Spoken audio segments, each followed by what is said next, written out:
สบายดีพ่อแม่พี่น้องมื้อนี้เอาเอาบรรยากาศแบบวิถีชีวิตบ้านนอกเนาะมาฝากมาเตือนท่านผู้ชมทุกท่านมื้อนี้เฮามาเบิ่งงูพี่น้อยกับบรรยากาศภาพธรรมชาติสวยงามวิถีชีวิตแบบชนบทเนาะพี่น้องเนาะ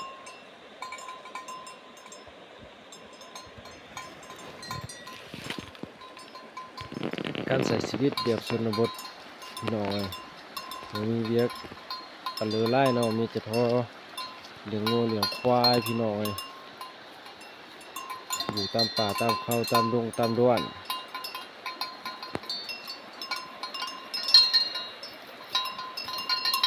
งูก็บ่หลายแล้วพี่น้องมันมีแต่5ตัว6ตัวนึงเนาะอยู่ตามธรรมชาติแบบนี้แหละหาอยู่หากินตาม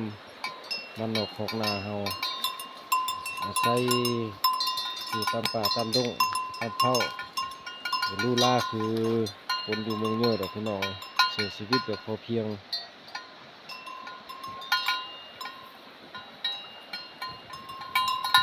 อันนี้เอาเขาเอาเกลือบ้านใส่เนาะมันจะมากินอย่างนี้เลย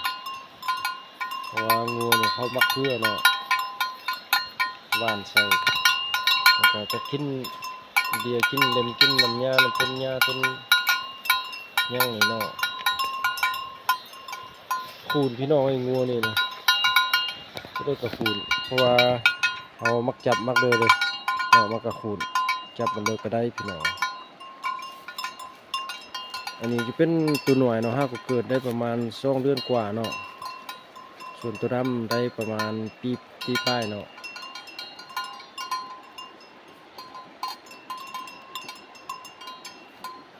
นั่นดีแล้วพี่น้องชีวิตอยู่บ้านนอกบ้านนาเฮาเป็นมือมาใส่ชีวิตเรียบบ้านนอกเนาะงัวควายกับไล่พี่น้องเด็กอยู่ทุ่งนาทางเนินบนไล่งัวควายนะ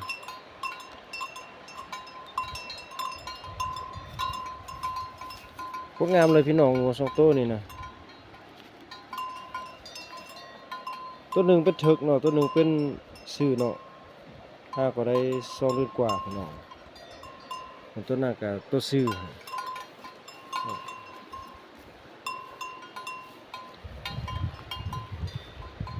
ตัวหนึ่งอยู่หันตัวหนึ่งนะเป็นแม่เยอะเนาะตัวนั้นเนาะ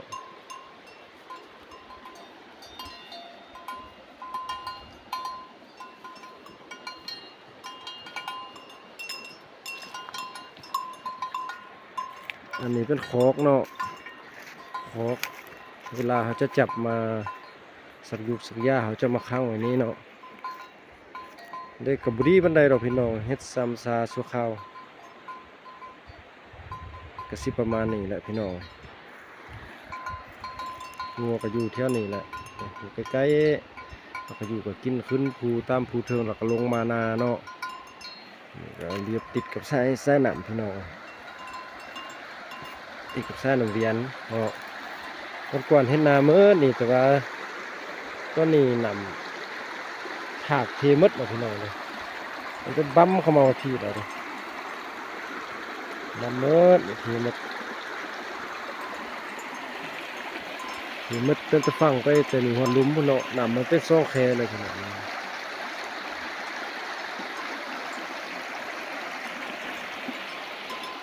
มันเรื่องมาเดียวนึงเนาะเป็นบ่อนไว้งัวควายอยู่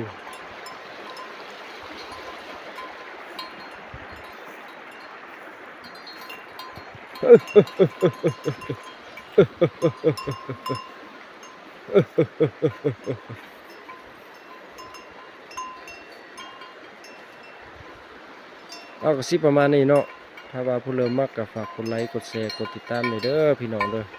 ผู้เริ่มมักชีวิตแบบบ้านๆแบบนี้นะฝากกดไลค์กดแชร์เลยเด้อพี่น้องเด้อเอาขอบใจเด้อ